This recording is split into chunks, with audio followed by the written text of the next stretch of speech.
सबसे पहले आज के इस विरोध प्रदर्शन में गांव ढाणियों से पधारे हुए पिता तुल्य बुजुर्ग और बड़ी संख्या बल में यहां उपस्थित नौजवान साथी, यहां जिन्होंने अपनी उपस्थिति मजबूती से दर्ज करवाई है, सबसे पहले मैं अपार जन समर्थन के लिए जो जिले को लेकर यहां पे सब लोग इकट्ठा हुए हैं, सभी को बहुत बहुत धन्यवाद ज्ञापित करता हूं, साधुवाद ज्ञापित करता हूं कि आप इस दुख की घड़ी में आए हो और जन भावनाओं को समझते हुए, हमारे इस जिले की पीड़ा को समझते हुए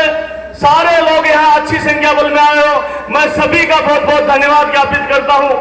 और खास अगला लोगों से एक चीज भी करवाए हूं कि भाइयों, ये समय है, ये लड़ाई बहुत लंबे टाइम से चलती आ रही है, क्योंकि इस लड़ाई में हमारे बुजुर्गों का, हमारे नौजवानों का बहुत सा खून पसीना बहा है। तो आप लोग निश्चित रूप से ये कतई भी मत सोचना कि इस लड़ाई को हम लोग जीतेंगे नहीं। इस जंग को निश्चित रूप से, अनवरत रूप से हम लोग जारी रखेंगे और ये तभी हो पाएगा जब पार्टी पॉलिटिक्स के प्लेटफॉर्म से उठ के आप हम सब लोगों में जन भावना बनेगी, भावनात्मक जुड़ाव होगा, आपसी सौहार्द का आप हम सब लोग परिचय देंगे और पार्टी विचारधारा से ऊपर उठ के आज यहाँ पे हमारे सम्मानित मंच में भी पार्टी, कांग्रेस पार्टी के बहुत से लीडर्स यहाँ मौजूद हैं। मैं सबका नाम नहीं ले पाऊंगा, सभी का आभार प्रकट करता हूं कि आप लोग भी यहाँ आए हो और इस तमाम नीमका थाना के नौजवानों को, बुजुर्गों को आप लोग मार्गदर्शन पूछे हो। हमारे बीच में आदरणीय केएल साहब हैं, हमारे बीच में सुरेश जी मोदी जी हैं और हमारे बीच में संघर्ष के पुरोधा आदरणीय राजेंद्र जी गुढ़ा मंत्री साहब भी हमारे बीच में हैं और हमारे बीच में बालवंदी जी हैं, हमारे बीच में सांसद अमराराम जी भी हमारे बीच में उपस्थित है, वीरेंद्र जी दादाराम विधायक भी हमारे बीच में है। तो बहुत से जनप्रतिनिधि यहाँ पे उपस्थित है, लोकल जनप्रतिनिधि भी है, पड़ोस से खेतरी से पूरन जी है, दादाराम जी है। मैं सभी को बहुत बहुत शुक्रिया अदा करना चाहूंगा इस मंच के माध्यम से। और मैं तो ध्यान संग्रह एक ही बात कहना चाहूंगा भाई लोगों, इस लड़ाई के लिए हाथ जोड़ने भी पड़ेंगे और हाथ खोलने भी पड़ेंगे, निश्चित बता रहा हूं आपको। और आप लोगों को बता देना चाहता हूं मैं इस मंच के माध्यम से कि ये सरकार, ये दुनिया भरी सरकार है, पक्षी की सरकार है, इसको शुद्ध नहीं है। अब आप बताओ, जिसको एक बार एमएलए का अनुभव नहीं है, फर्स्ट टाइम भजनलाल जीत के आया, उसको एक बार एमएलए का अनुभव नहीं है, उसको डायरेक्ट एमएलए से डायरेक्ट मुख्यमंत्री बना दिया। मैं एसएमएस गया था, भगवान कसम सच्चाई बता रहा हूं, एसएमएस के डॉक्टर ये कह रहे थे पागल हो गया, इसको पता नहीं है कुछ भी, इसको रात को तोड़िया लेके सोना पड़ता है, ये समझ नहीं पा रहा कि क्या ब्यूरोक्रेसी है, क्या गवर्नेंस है, क्या एडमिनिस्ट्रेशन है, कुछ समझ नहीं आ रहा। इसको तो बंदर के हाथ में जैसे उस्तरा दे देते ना, उस्तरा लाठी बनाने वाला, जिसको काटे उसको काटे, जिसको छोड़े उसको छोड़े। अब आप बताओ, डीग, सुलूंबर, खेरतल, ये जिले राजस्थान सरकार को जो राजस्व नहीं दे सकते, उससे ज्यादा राजस्व तो हमारा नीमका थाना देता है। आपको सच्चाई बताऊं, उतना तो हमारा राजस्थान सरकार को हमारा नीमका थाना राजस्व देता है। अब आप मुझे बताओ, एक तरफ तो ये कहते हैं कि राम लुभाया कमेटी ये कहती है कि नीमका थाना जिला को लेके सारे पैरामीटर्स पूरे करता है, और एक आती है ललित के पावर कमेटी, जैसे गवर्नमेंट चेंज होता है वो ये कहती है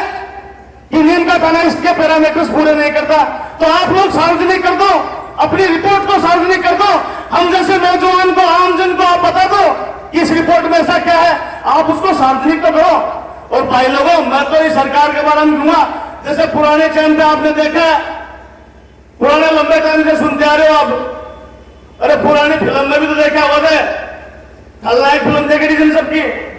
बल्लू रात को 10 बजे तुम्हारी जेल से फरार, सुना है ना, बल्लू 10 अक्टूबर को 10 बजे तुम्हारी जेल से फरार। तो आप लोगों ने यह करी, जो भाई लोगों अठे जो बीजेपी को जनप्रतिनिधि थे ना, वो तो थोड़ा दोहरा पे 1800 फरार थे, तो ठीके बारे में तो सोचो मत थे कि वो थानों पर फॉलो कर दे, क्योंकि वो तो भगोड़ा है,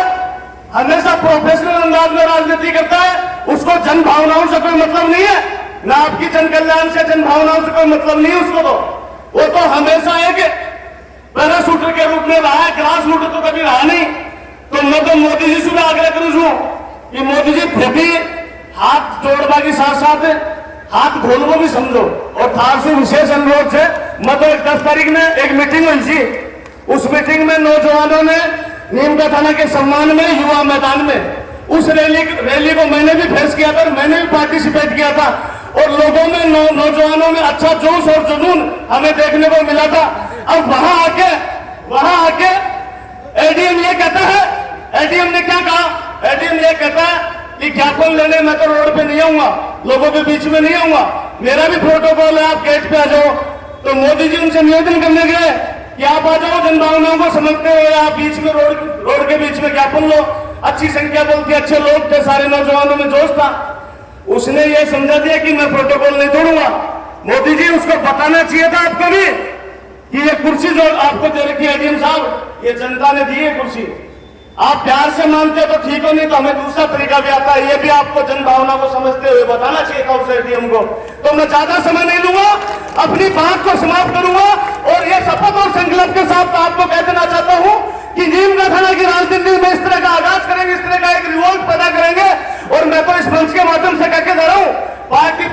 पॉलिटिक्स से ऊपर उठ के किसी पार्टी विचारधारा से मैं जुड़ा हुआ नहीं हूं। मैं तो आपको हाथ ऊपर करके कहता हूं कि मेरे लायक तो कभी भी कोई बात हो, आपका भाई हमेशा आपके लिए खून पसीना बहाने के लिए हमेशा अग्रणी पंक्ति में आपको खड़ा मिलेगा, इतना आपको आश्वस्त करता हूं। बहुत बहुत धन्यवाद। इंकलाब जिंदाबाद। राम राम साहब।